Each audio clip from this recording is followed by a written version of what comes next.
IVF treatments పై 20,000 discount. Doctor consultation మరియు ultrasound scan ఉచితంగా అందిస్తున్నారు. 49 అంటే సంతానం, 49 అంటే సంతోషం. ఏపీలో ఎన్నికలు దగ్గర పడుతున్న వేళ అసలు ఏం జరుగుతుంది? ఓ పక్క పొత్తులతో ఇటు చంద్రబాబు నాయుడు గారు, అటు పవన్ కళ్యాణ్ గారు సభలు సమావేశాలు అంటూ వెళ్తున్నారు.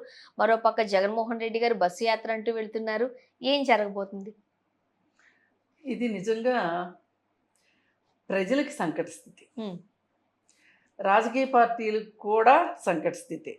అక్కడ ఎవరు కంఫర్టబుల్గా లేరు కదా, ఎవరు కంఫర్టబుల్గా లేరు. ఎందుకంటే ఊహించని చాలా జరిగినాయి. ఊహించని ఏంటి అంటే గత ఎన్నికల నుంచి ఇప్పటిదాకా చూసుకుంటే,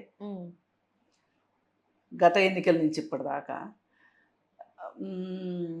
నేను స్పెషల్ స్టేటస్ తెస్తాను, మెడల్ ఉంచుతాను, అది ఇది అని మాట్లాడి, ఇదేదో చంద్రబాబు నాయుడు వల్ల అవ్వలేదు, మనకి స్పెషల్ స్టేటస్ లేకపోతే మన రాష్ట్రం ఏమైపోతుంది, మరి చంద్రబాబు నాయుడు కంటే ఎక్కువగా రాజధాని గురించి మాట్లాడాడు జగన్మోహన్ రెడ్డి.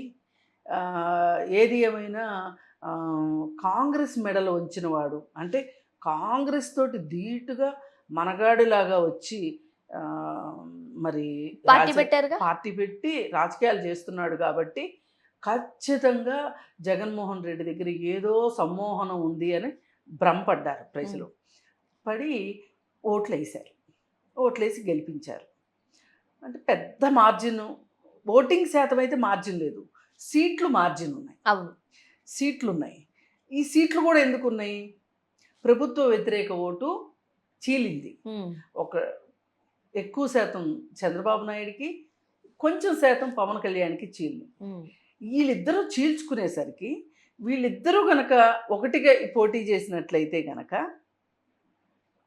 ఈ పరిస్థితి ఉండేది కాదు. తెలుగుదేశంకు ఉన్న సంస్థాగత ఓటింగ్ అలాగే ఉంది. ఎంత అవునన్నా కాదన్నా ప్రభుత్వ వ్యతిరేకత ఉంటుంది, లేకపోతే కొత్తోడు ఎలా ఉంటాడో చూద్దాం అనుకునే వాళ్ళు కొంతమంది ఉంటారు. ఇంకా కొంతమంది అయితే మరీ విచిత్రంగా ప్రజల్లో వచ్చిన ఒక మార్పు ఏంటి అంటే,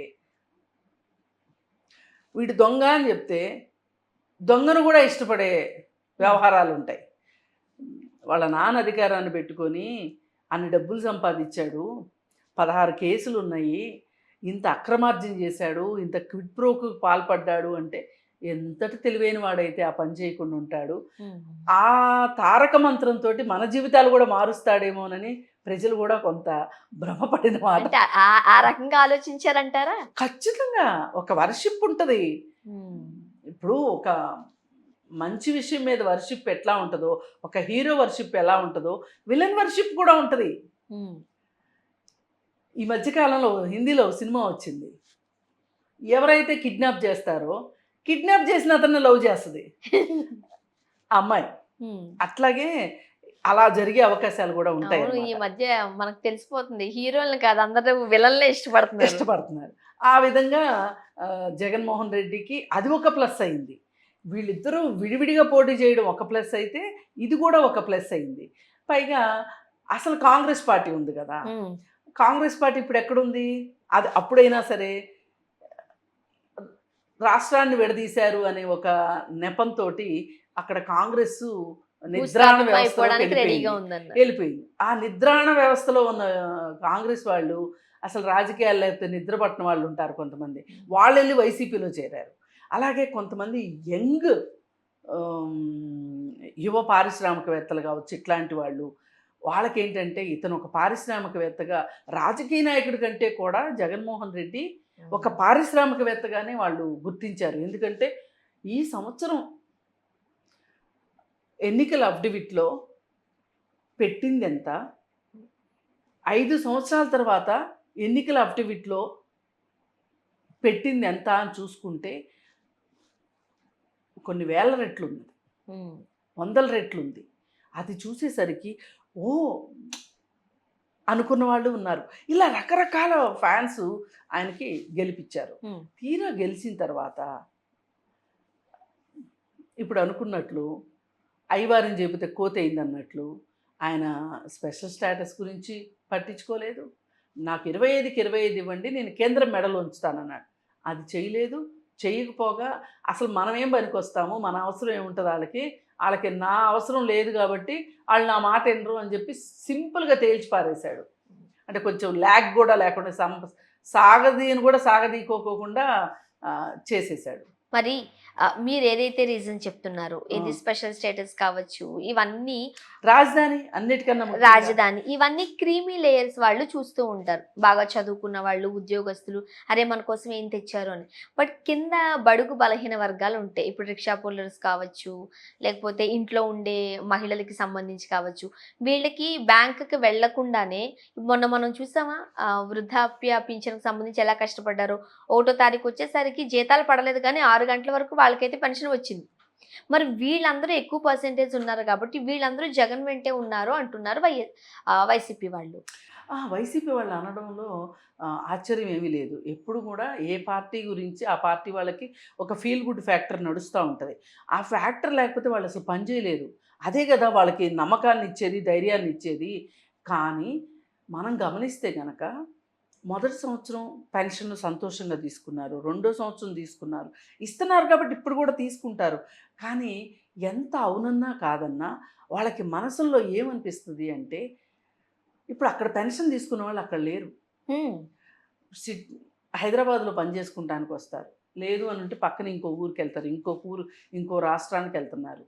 అక్కడ పెన్షన్లు తీసుకునే వాళ్ళు అక్కడే ఉండట్లేదు అనే దానికి నిదర్శనం ఏంటి అంటే, మీరు నెల మొదటి 3 రోజుల్లో హైదరాబాద్లో చాలామంది గృహ కార్మికులు, గృహ సహాయకులు అంటాం వాళ్ళని, వాళ్ళు ఉండట్లేదు.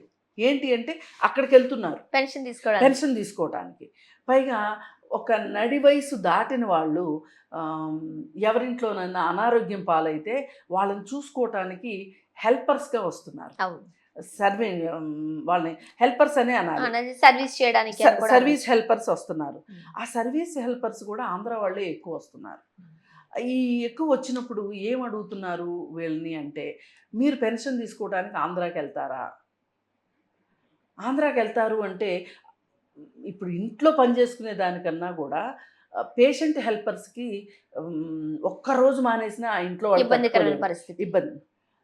ఇవన్నీ వార్తలు.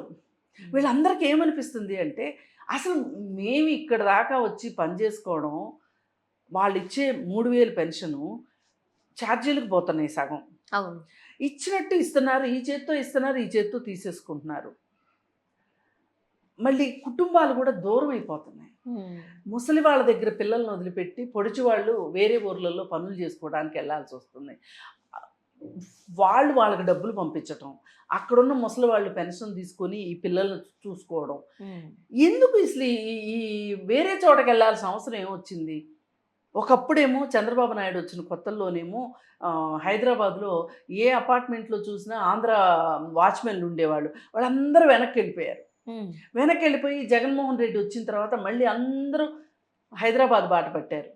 ఇవాళ హైదరాబాద్లో ఇళ్లల్లో పనిచేసే ఆడవాళ్ళ కోసం కావచ్చు, లేదు అపార్ట్మెంట్లో ఉండే వాళ్ళ కోసం కావచ్చు, ఇస్త్రీ చేసేవాళ్ళు కావచ్చు, ఇట్లాంటి వాళ్ళకి కొరత లేకుండా ఉంది వాళ్ళ హైదరాబాద్లో. ఒకప్పుడు చంద్రబాబు నాయుడు అధికారంలో ఉండగా ఆ ఇబ్బందిని హైదరాబాద్ వాళ్ళు ఎదుర్కొన్నారు. అంటే దీని అర్థం ఏంటి అంటే, మన ఊర్లో మనం ఉందాం, చిన్నపాటి పని దొరికినా మనకు సొంత ఇల్లు ఉంటుంది, ఆ సొంత ఇంట్లో ఉండి అక్కడ ఏదైనా పని దొరికితే చేసుకుంటే అసలు నువ్వు పెన్షన్ ఇచ్చేది ఏంటి వాళ్ళకి? పైగా ఇంకొకటి ఏం జరుగుతుందంటే, ఈ పేదవాళ్ళకు కూడా, ఈ పెన్షన్ తీసుకునే ఇళ్లల్లో ఉండే పేదవాళ్ళు మద్యపానం చేయకుండా ఉండరు.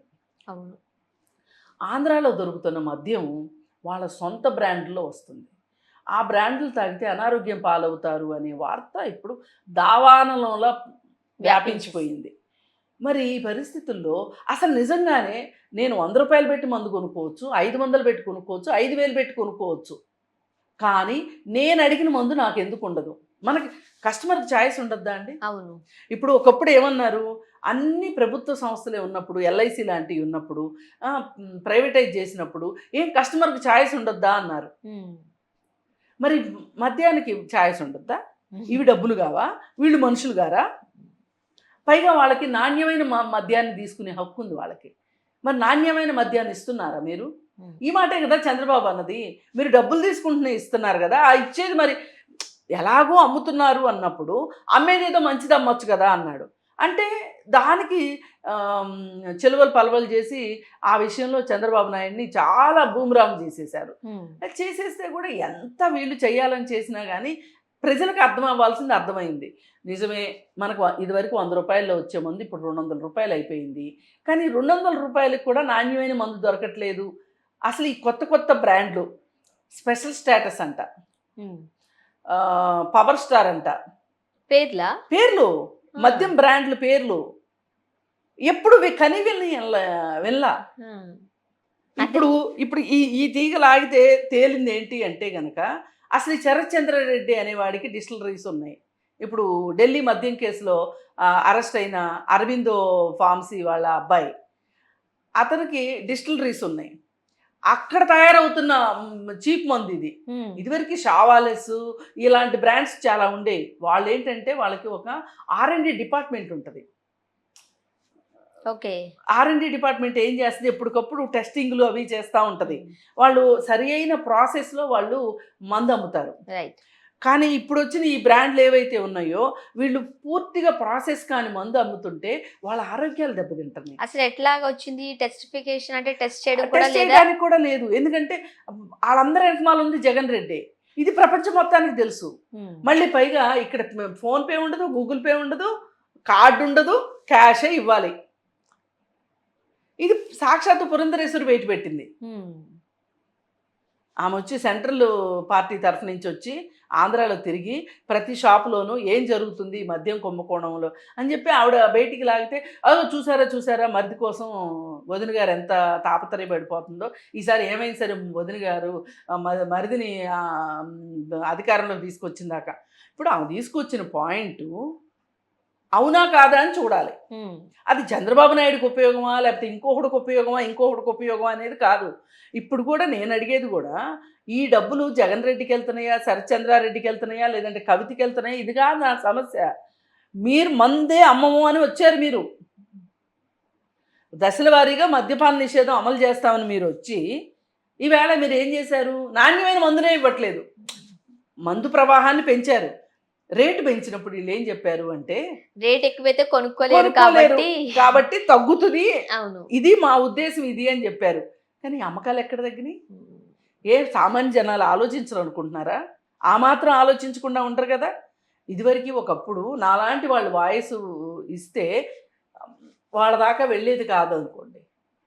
ఇవాళ ప్రసార మాధ్యమాలు పెరిగిపోయినాయి కదా. లేదంటే మీరు నేను కూర్చుని ఎందుకు మాట్లాడుకుంటా, వింటారు. ఓహో, ప్రభుత్వం మాకు ఇంత అన్యాయం చేస్తుందా. పైగా మందు దగ్గర పేకాడ దగ్గర తొండి చేస్తే అస్సలు ఒప్పుకోరు, హత్యలైనా చేస్తారు. కానీ అంతే. ఎందుకంటే వాళ్ళ మజా మీద దెబ్బ కొట్టినట్టు ఉంటుంది కదా ఇది. అంటే ఏ రకంగా చూసినా మనము ఇలా మాట్లాడుకోవటం బాధాకరమైన విషయం ఏంటంటే అసలు ఈ మద్యపానానికి సంబంధించి కొన్ని రూల్స్ రెగ్యులేషన్స్ ఉన్నాయి. అది ఏంటంటే మీరు మద్యపానం ద్వారా ప్రభుత్వాలకి ఆదాయాలు వస్తున్నాయి. మీరు ఆదాయ వనరు వేరే దాన్ని చూసుకోలేక మద్యాన్ని మీరు ఎంపిక చేసుకున్నారు. సరే చేసుకున్నారు, లీగల్గానే అమ్ముతున్నారు. నేను బెల్ షాప్లో అట్ల గురించి మాట్లాడట్లా, లీగల్ మందే మీరు అమ్ముతున్నారు అనుకుందాం. మరి అలాంటప్పుడు మీరు చేయాల్సింది ఏంటి అంటే అసలు మద్యపానం ఆరోగ్యానికి హానికరం, మీ కుటుంబాలు ఇబ్బంది పడతాయి. ఇట్లాంటి ఒక అవేర్నెస్ ఇవ్వాల్సిన అవసరం ప్రభుత్వానికి ఉంది. అంటే ప్రభుత్వానికి అంటే ఇన్ ద సెన్స్ అబ్కారీ శాఖకు ఉంది. కానీ వాళ్ళు హోర్డింగులు పెట్టాలి.